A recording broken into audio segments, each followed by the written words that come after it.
monsieur. Présentez-vous à nos internautes. Je suis M. Aïzi Aka Daniel, économiste, docteur en économie, enseignant-chercheur à l'université de Boké, fondateur de grandes écoles, ex-ministre de l'Environnement et des Eaux et Forêts, président du PIT, du Parti Ivoirien des Travailleurs. Le PIT, justement, pouvez-vous nous en parler de ce parti?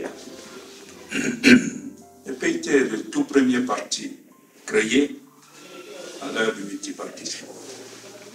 Il était là depuis mars 1990, avant même la création des autres partis comme l'UFP.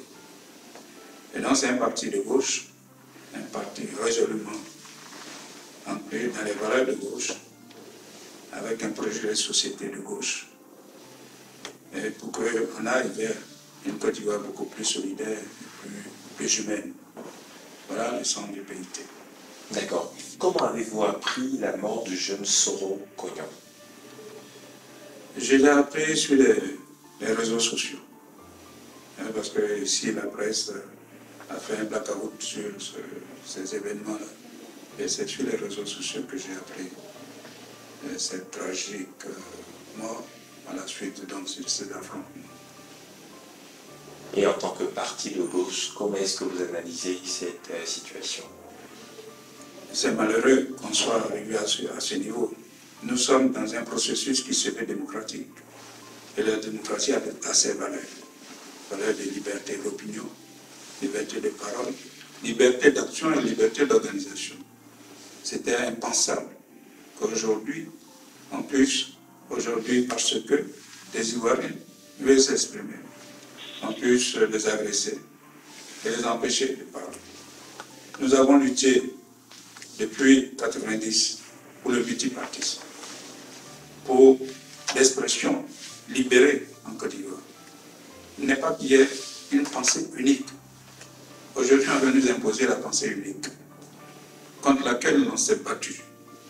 Les partis de gauche se sont battus pour arriver à cette liberté relative que nous avons aujourd'hui pour nous exprimer. C'est vraiment dommage qu'on en arrive encore aujourd'hui avec des tentatives, mais qui se vivent tous les jours. Hein. On parle du parti unifié, mais le parti unifié, c'est une tendance, une démarche pour aller vers encore le parti unique avec la pensée unique. Donc nous ne pouvons pas, nous, les hommes de gauche, nous permettre de continuer dans ce sens. C'est donc un acte que vous condamnez vivement? Que nous avons condamné. Nous avons fait une déclaration pour condamner cet acte-là. Et pour que ça ne se reproduise plus jamais en Côte d'Ivoire. Alors, comptez-vous discuter avec le RACI de l'avenir de la démocratie en Côte d'Ivoire? Nous sommes disposés à discuter avec toute organisation qui rentre dans cette logique d'aller vers plus de démocratie en Côte d'Ivoire, plus de liberté en Côte d'Ivoire. Selon vous, qu'est-ce qui doit changer dans cette Côte d'Ivoire? Ce qui doit changer, c'est vraiment essayer d'éviter qu'on puisse ressusciter les vieux démons qui entraînent la Côte d'Ivoire dans cette situation où il y a eu tellement de morts. Ce qu'il faut faire actuellement, c'est aller vers la réconciliation, rechercher cette voie vers la réconciliation. Et nous avons à chaque fois soutenu tous les leaders qui, à un certain moment, ont annoncé que c'est l'essentiel pour aujourd'hui pour la Côte d'Ivoire, vers la réconciliation. L'homme politique ne peut pas s'écarter de cette voie. Il faut résolument, avec acharnement, rechercher la réconciliation en Côte d'Ivoire. Qu'est-ce qu'il faut faire pour éviter de ressusciter les vieux démons? D'abord, il faut qu'on se fasse confiance entre nous. Il faut que nous puissions nous faire confiance et que nous essayons de nous parler. Ce que nous avons dû développer, qui était l'approche de la concertation, doit revenir. Nous pouvons nous rencontrer et parler entre nous. Nous sommes de ce même pays, on n'a pas un autre pays. Nous avons intérêt à nous parler, à nous rencontrer et échanger pour que la vérité de l'autre soit en même temps aller dans la recherche d'un consensus qui nous permette d'aller de l'avant. Sinon, si chacun reste de son côté avec sa vérité, ça ne peut pas être la vérité de tout le monde. Il faut se rapprocher pour qu'ensemble, on puisse au moins mettre sur la même table, chacun met là sa vérité et qu'on arrive à un certain consensus qui soit la vérité de tout le monde et qui permette aux Ivoiriens d'avancer dans la paix. Alors, une question est sur toutes les lèvres actuellement en Côte d'Ivoire, la possible candidature de président Alassane Ouattara pour un 3e mandat. Êtes-vous d'accord pour cela? Nous avons déjà écrit et nous avons fait la démonstration que le président Ouattara ne peut pas avoir un 3e mandat. Nous l'avons exprimé à tous les niveaux, au niveau politique, au niveau juridique et au niveau éthique. Au niveau juridique, d'abord, l'esprit qui a habité les Ivoiriens au moment de la rédaction de la Constitution de 2000 est ce même esprit qui est repris dans la Constitution de 2015-2017. Et donc l'esprit est précis. Aucun Ivoirien, quelle que soit sa valeur, quelle que soit sa compétence, ne peut pas, chez nous, faire plus de 2 mandats. Ça, c'est l'esprit. Alors, aujourd'hui, cet esprit est repris. Cet esprit est repris dans la... Ok, je le disais tantôt, une question sur toutes les lèvres actuellement, la possible candidature du président Alassane Ouattara pour un 3e mandat. Vous, en tant que président du Parti ivoirien des travailleurs, êtes-vous d'accord pour cela? Nous ne sommes pas d'accord. Non seulement nous ne sommes pas d'accord, mais en plus, nous avons des éléments pour contester cette candidature. D'abord, les éléments juridiques que nous avons présentés. Et nous savons que la Constitution ivoirienne détient un esprit que les Ivoiriens ont exprimé à un certain moment. On dit, chez nous en Côte d'Ivoire, il n'y aura jamais, quelle que soit la valeur de l'individu qui est en face, il n'y aura jamais plus de 2 mandats. Pour ne pas que les gens aient tendance à s'éterniser au pouvoir. Cet esprit est repris dans la 2e constitution, la dernière constitution, pour dire également la même chose. Et donc, fort de cet esprit-là qui guide la mise en place des institutions et donc la constitution, M. Ouattara ne peut pas avoir un 3e mandat. On dit que les compteurs sont remis à zéro. L'esprit n'est pas remis à zéro. L'esprit continue. Il est continu dans cette constitution, la dernière. Donc au niveau juridique, il ne peut pas. Au niveau politique, lui-même, en présence de Ellen Johnson Sirleaf, il a dit qu'il ne pouvait plus.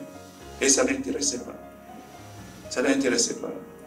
Ellen Johnson Sirleaf aussi avait dit ça. Elle a fait la démonstration en disant la parole à l'acte. Elle a fait 2 mandats. Elle est partie. Et lui, qu'est-ce qu'il dit? Il veut un 3e mandat. Mais après avoir, au niveau de l'éthique aussi, la parole donnée, une parole d'honneur. La parole du président de la République ne peut pas être banalisée. Quand tu dis aux yeux de tout le monde que tu veux mettre en place des institutions et demander à partir de te reposer parce que tu auras atteint un certain âge, tu reviens pour dire autre chose devant les corps constitués, devant la communauté internationale, devant les ambassadeurs. On aura affaire à quel président demain s'il se représente? C'est un président qui ne serait pas crédible au niveau de la parole. Donc, déjà au niveau de l'éthique, nous souhaitons, nous, avoir un président qui puisse lever la tête et parler aux gens, qu'on puisse croire. Et donc, nous pensons qu'au niveau éthique également, il ne peut pas être candidat. Alors, votre parti, le PIT, est actuellement, on passe par de petits moments de trouble et il se dit que vous n'êtes ni légitime ni légal. Que répondez-vous à ces personnes-là? Bon, heureusement que j'ai deux cadres du PIT qui sont là, qui pourront vous confirmer les choses. Il y a eu un congrès en 2013.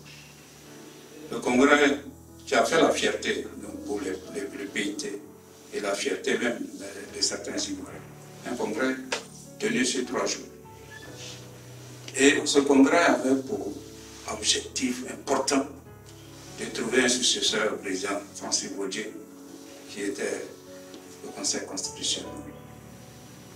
Et donc, nous avons choisi d'aller vers une approche mais plus démocratique. Et il fallait donc, cette fois-ci, puisqu'il n'y avait pas quelqu'un qui avait à lui seul la légitimité politique, la légitimité historique, et même quelque part on dirait la légitimité intellectuelle, on n'avait plus seulement ce monsieur-là. On était pratiquement tous au même niveau. Il fallait aller à des affrontements électoraux, je veux dire un affrontement électoral. Et celui qui se prétend aujourd'hui président du PIT était candidat contre nous. Nous étions 4 candidats. Ils ont constitué une coalition entre les 3 autres et contre moi. Ils ont été battus, largement battus au congrès. Et je vous assure que demain, s'il y a un autre congrès, face à cela, ils seront battus encore. Pourquoi? Parce que ce n'est pas ma personne seulement, mais c'est des personnes qui à un certain moment ont eu à gérer les partis et qui sont vomis par les candidats. La préoccupation de ceux-là, malheureusement, c'est devenir quelqu'un à partir du poste qu'ils peuvent occuper. Ils ont été battus au congrès et je les invite à venir à un autre congrès. Ils verront qu'ils seront écrasés. Nous avons des valeurs à défendre et c'est notre préoccupation. La politique, c'est la défense des valeurs, des principes qu'on se donne et qu'on essaie de faire avancer. Ce n'est pas la recherche du butin. Ce n'est pas aller à la soupe populaire, chercher à aller à la soupe populaire. Nous savons créer des ressources nous-mêmes. Je suis professeur à l'université, je suis économiste. J'ai des écoles. Je les ai eus avant même de penser même un jour que j'allais être ministre. Nous savons créer de la richesse pour venir, pour nous aider nous-mêmes. Non, n'attendons pas forcément des postes. Mais quand nous allons à un parti politique qui a des valeurs, et c'est moi qui ai eu l'occasion, à un certain moment, on m'avait confié à la veille du congrès, de revisiter le projet de société du parti. Et c'est un parti de gauche. Un parti qui se bat pour que les valeurs que nous défendons dans ce pays puissent se prospérer. Et ce n'est pas la recherche de postes quelconque. Et on n'a pas besoin de ça, nous, pour chercher à être quelqu'un dans ce pays. On n'a pas besoin de ça. Et j'ai été moi-même le premier surpris quand le président Bodié, en son temps, m'avait appelé pour dire cette fois-ci, c'est toi qu'on choisit pour être ministre. Il a été le premier surpris. Parce que je ne m'attendais pas à ça, je méditais. Je faisais ce que j'avais à faire sans être omnibilé par ça. Nos camarades, c'était ça. Au point de vendre leur âme pour aller chercher des postes ministériels. Ils se sont battus pendant combien de temps? Cette fois-ci, bon, on leur a fait, je crois qu'on leur a fait un petit cadeau de les amener au gouvernement. Bon, tant mieux pour eux. Mais qu'ils laissent en paix le parti ivoirien des travailleurs. Le parti ivoirien des travailleurs. Est-ce qu'ils savent ce que ça veut dire? Ceux qui sont là. S'ils étaient économistes, j'aurais compris qu'il y a 2 facteurs qui créent les richesses. Le capital et le travail. Dans la répartition des richesses qui sont créées par les 2 facteurs-là, généralement les travailleurs est lésé. C'est pour cela que nous avons choisi de nous mettre du côté des travailleurs. Pour faire en sorte que les travailleurs puissent profiter au maximum des richesses qu'ils créent. C'est pour ça que nous ne sommes pas d'accord avec le régime actuel, qui fait la part belle à une minorité et qui crée ce que nous avons appelé la croissance appauvrissante. Comment pensez-vous qu'une croissance économique, c'est-à-dire que chaque année, il y a augmentation des richesses et la pauvreté ne recule pas. Donc la croissance même entraîne l'existence, la création de nouvelles pauvretés dans ce pays. Vous connaissez ce qui vient de se passer ici et là, tassant les maisons des gens. En pleine saison de pluie, comment on peut se permettre de casser les maisons, de mettre les gens dans la rue? Je crois qu'à partir de là, on sait l'esprit de ce régime et dans quel sens il veut avancer et dans quel sens il amène la Côte d'Ivoire. Et donc, nous ne pouvons pas, le PIT, les partis, les travailleurs, ne pas coopérer et cohabiter avec ce régime. Vous vous adressez à nos internautes en fixant la caméra. Vous avez beaucoup parlé de démocratie, mais sûrement qu'il y a un autre point que vous souhaiteriez aborder, c'est l'occasion.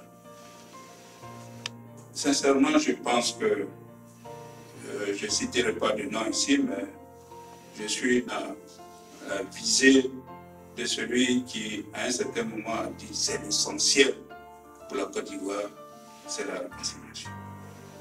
Et par tous les moyens que nous pouvons trouver, il faut que nous recherchions cette voie de réconciliation. S'il faut se repentir, et les hommes politiques, les leaders politiques doivent être les premiers à se repentir, parce que c'est nous qui sommes à la base des problèmes que nous avons eus en Côte d'Ivoire. Les hommes politiques sont à la base de ça. Les ambitions des hommes politiques nous ont entraînés dans cette situation. Et nous sommes les premiers, nous devons être les premiers à nous repentir, à demander pardon et à aller vers la réconciliation. Voilà ce que, sincèrement, je souhaite pour la Côte d'Ivoire. Et pour que l'an 2020 ne soit pas une autre date qui soit malheureuse également. Bon, je pense qu'à ce niveau-là, que l'alternance se crée avec des gens qui ont fait la démonstration, qui veulent aller, véritablement des personnes qui veulent aller vers cette réconciliation qui est indispensable. On ne fera pas de croissance durable, de développement durable sans cette réconciliation. Il faut la rechercher à tout prix. Merci, M. Dakar. Merci.